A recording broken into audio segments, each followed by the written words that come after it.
ওই যে আমি তোমাদের বলেছি, হোটেল স্যাফরন ক্রেস্টের 409 নম্বর রুমে আমাদের স্টে ছিল।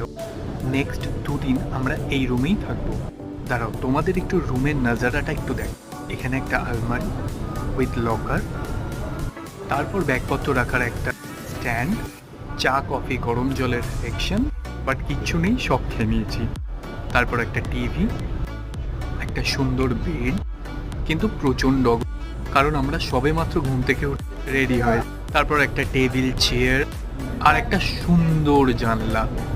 আসলে এখানে দাঁড়ালে পুরো মনটাই ভালো হয়ে যায়। ওই দূরে পাহাড় দেখা যাচ্ছে, বাট ক্যামেরাতে ঠিকঠাক আসেনি। বাট এটা খুব বাজে ব্যাপার, রুম থেকে ডিরেক্ট বাথরুম দেখা যায়, মানে পর্দাটা আমাদের ফেলা নেই, মানে ফেলিনি আমরা। বাথরুমের ভেতরটা বেশ সুন্দর। কিন্তু এই ছিল আমাদের রুম। তোমাদের কেমন লাগলো?